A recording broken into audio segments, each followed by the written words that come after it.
Assalamualaikum warahmatullahi wabarakatuh. Jumpa lagi dalam pembelajaran bahasa Indonesia. Nah, pada video kali ini kita akan membahas tentang kaidah kebahasaan teks berita yang dibagi menjadi 5 hal. Yang pertama, verba atau kata kerja transitif. Yang kedua, konjungsi atau kata hubung. Yang ketiga, kalimat langsung. Dan yang keempat, kalimat tidak langsung. Yang kelima, bahasa yang digunakan. Baiklah, mari kita bahas satu persatu. Verba atau kata kerja transitif adalah verba yang dapat diubah ke bentuk pasif. Nah, maksudnya di sini adalah kata kerja yang dari aktif bisa dirubah ke bentuk pasif.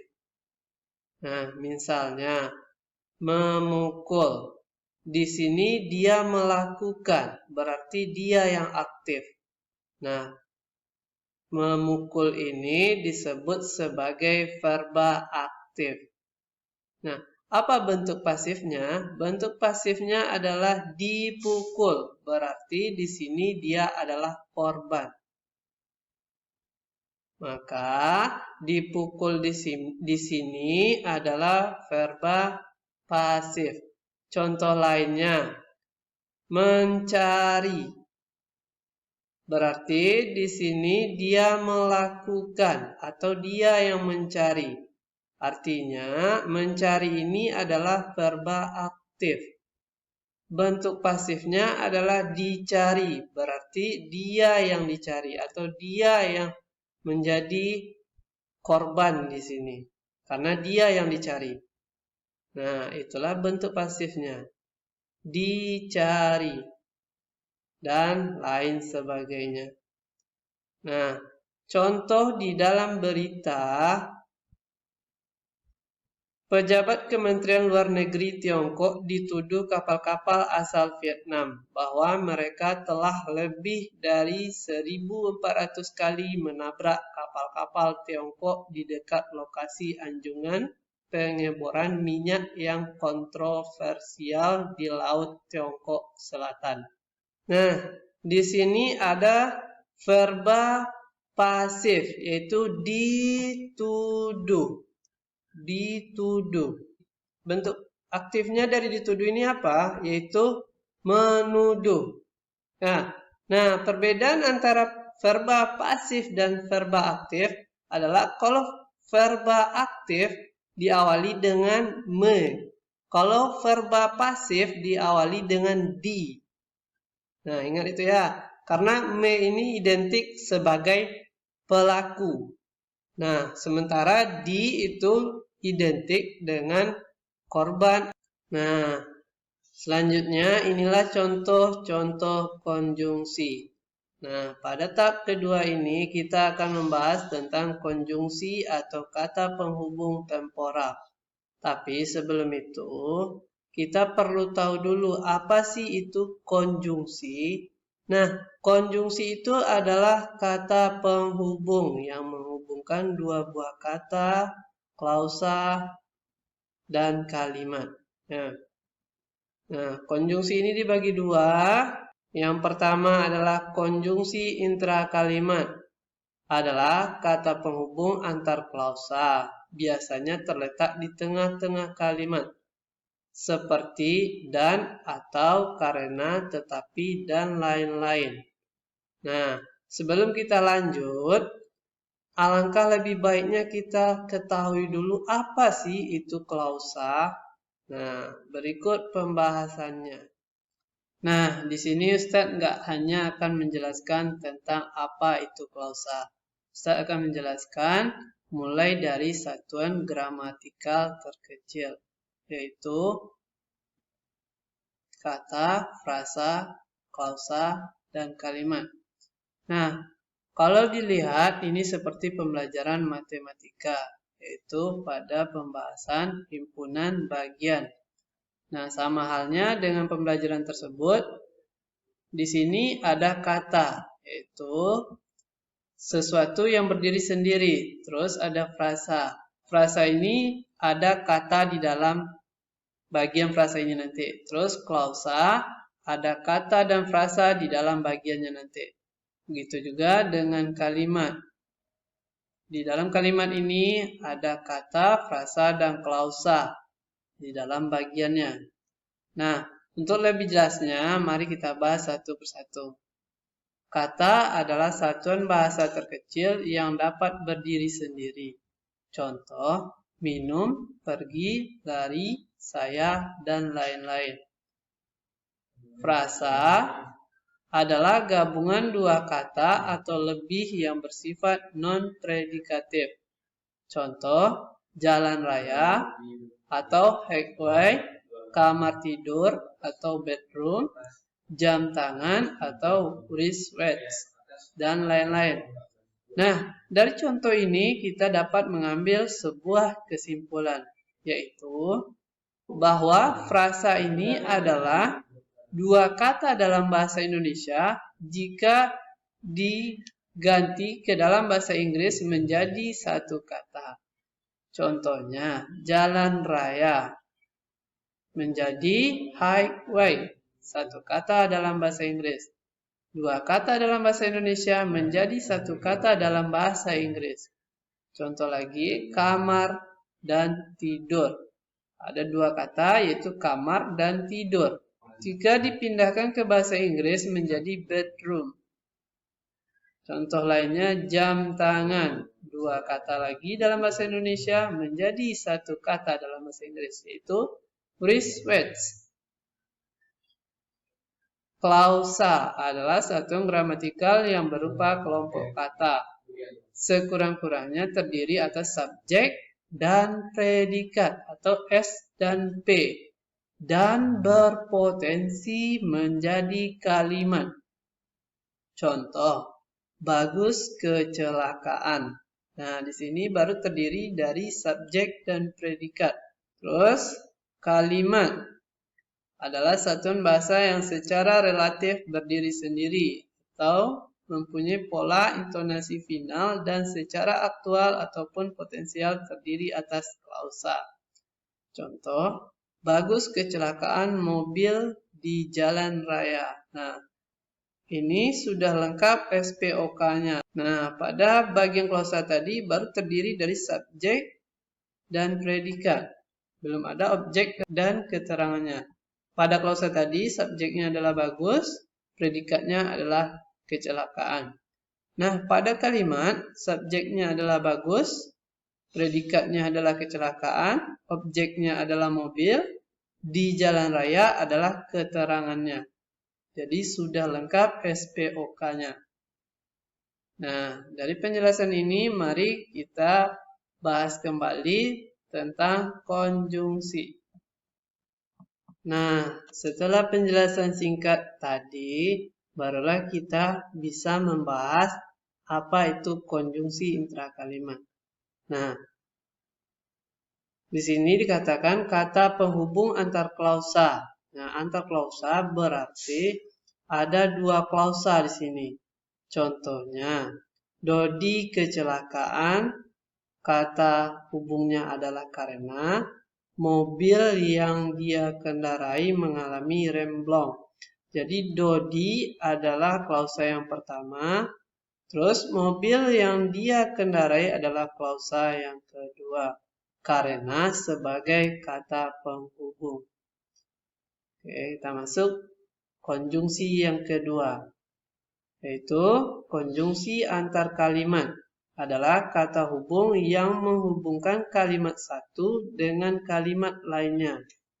Seperti lalu, kemudian, sehingga, bahwa, oleh karena itu, oleh sebab itu, namun demikian, oleh karenanya, selain itu, akan tetapi, dan lain-lain. Nah, menghubungkan kalimat satu dengan kalimat lainnya. Contohnya di sini, Amir dan Rudi menjadi saksi dari pertikaian dua keluarga tersebut. Maka dari itu, merekalah yang dimintai keterangan oleh salah satu wartawan televisi. Nah, Amir dan Rudi menjadi saksi dari pertikaian dua keluarga tersebut adalah kalimat yang pertama. Terus kalimat yang kedua adalah merekalah yang dimintai keterangan oleh salah satu wartawan televisi.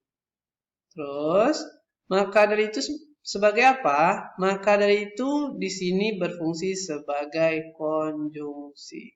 Nah, setelah kita membahas tentang dua jenis konjungsi, sekarang kita kembali lagi ke fokus utamanya, yaitu konjungsi atau kata penghubung temporal. Nah, apa sih konjungsi atau kata penghubung temporal itu? Konjungsi atau kata penghubung temporal adalah kata hubung yang berhubungan dengan waktu.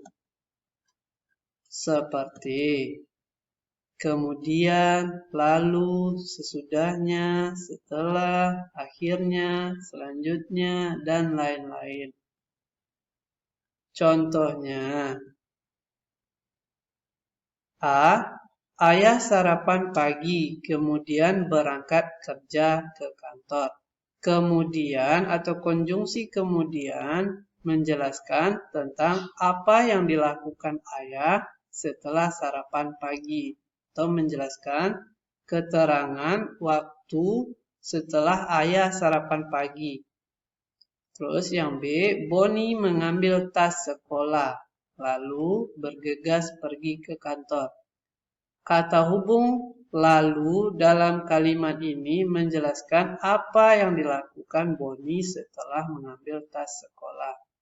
Menjelaskan tentang runtutan kejadian atau runtutan waktu yang dilakukan Boni setelah mengambil tas sekolah. Contoh di dalam beritanya. Contoh konjungsi intrakalimat atau antar kalimat dan konjungsi temporal dalam kutipan teks berita. Awalnya mobil bus melaju di jalan lintas dari arah Kiliranjau, Sumatera Barat menuju kota Pekanbaru. Kemudian melalui Kabupaten Kuansing sekitar pukul 11.45 WIB. Sesampainya di Desa Kasang, Kecamatan Kuantan Tengah, kondisi jalan tikungan menurun. Mobil bus saat itu beriringan dengan sebuah mobil drum truck. Setibanya di jalan tikungan menurun, mobil bus mengalami remblong dan menabrak drum truck dari belakang, kata Yohanes saat dihubungi Kompas.com Rabu. Setelah menabrak truk, bus masih terus berjalan. Begitu juga dengan truk terus melaju. Nah, di sini ada konjungsi awalnya, menjelaskan tentang keterangan waktu. Berarti ini konjungsi temporal. Terus ada lagi kemudian. Di sini juga menjelaskan tentang keterangan waktu. Inilah konjungsi temporal yang ada di dalam berita ini. Terus ada lagi konjungsi dan. Nah, konjungsi dan di sini berarti konjungsi intrakalimat. Nah, konjungsi kemudian di dalam berita ini juga bisa dijadikan sebagai konjungsi antar kalimat. Sebelum kita lanjut, bagian ketiga dari kaidah kebahasaan teks berita, mari kita perhatikan ciri-ciri kalimat langsung berikut. Nah, dari ciri-ciri ini kita dapat mengambil kesimpulan bahwa kalimat langsung itu adalah sebuah kalimat yang merupakan hasil kutipan langsung dari pembicaraan seseorang yang sama persis, seperti apa yang dikatakannya. Contohnya, ibu berkata, adik harus rajin belajar supaya pintar ya. Terus contoh lainnya, kakek berkata, Mia jangan main HP terus ya, kamu juga harus belajar.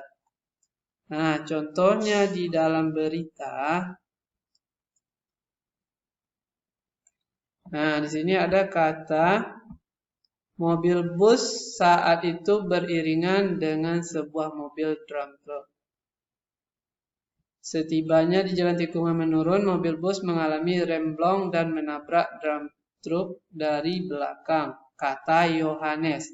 Nah, sama halnya dengan ibu berkata bahwa adik harus rajin belajar ya. Cuman di sini kata Yohanes atau ibu berkata diletakkan di bagian akhir. Nah, bagian keempat dari kaidah kebahasaan teks berita adalah kalimat tak langsung. Nah, inilah ciri-cirinya. Nah, berdasarkan ciri-ciri ini, kita dapat mengambil kesimpulan bahwa kalimat tidak langsung itu adalah kalimat yang melaporkan atau memberitahukan perkataan orang lain dalam bentuk kalimat berita.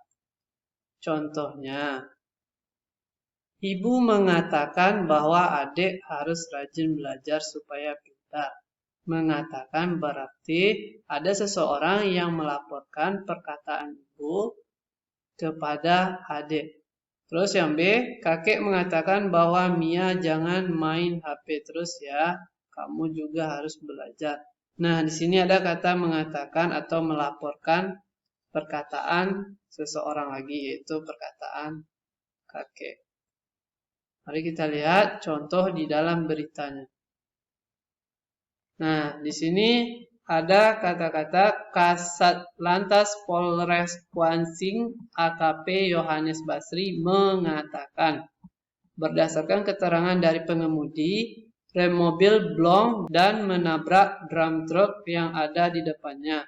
Yohanes mengatakan mobil bus PO PMTOH jenis Mercedes-Benz BM 7326AL dikemudikan oleh Indra Weli Saputra. Nah, di sini ada kata-kata mengatakan, berarti Yohanes Basri melaporkan kejadian yang terjadi saat itu. Nah, bagian terakhir dari kaidah kebahasaan teks berita adalah bahasa yang digunakan. Nah, syarat bahasa yang digunakan dalam teks berita adalah yang pertama baku dan sederhana. Yang kedua, menarik atau diksi atau pemilihan katanya harus menarik untuk menimbulkan minat baca orang lain. Di sini si penulis boleh menggunakan kata-kata khas atau kata-kata yang menarik, seperti menjarah, menimbun, dan lain-lain. Yang ketiga, singkat, padat, dan lugas. Yang keempat, komunikatif, atau antara satu topik dengan topik yang lain saling berhubungan. Yang kelima, netral atau objektif, atau tidak memihak. Mari kita lihat contohnya di dalam berita, atau contoh diksi di dalam kutipan sebuah berita. Nah, di sini ada kata-kata banting. Apakah banting ini dalam artian sebenarnya adalah betulan membanting sebuah setir? Nah, arti banting di dalam kalimat berita ini adalah membelokkan mobil atau memutar setir mobilnya.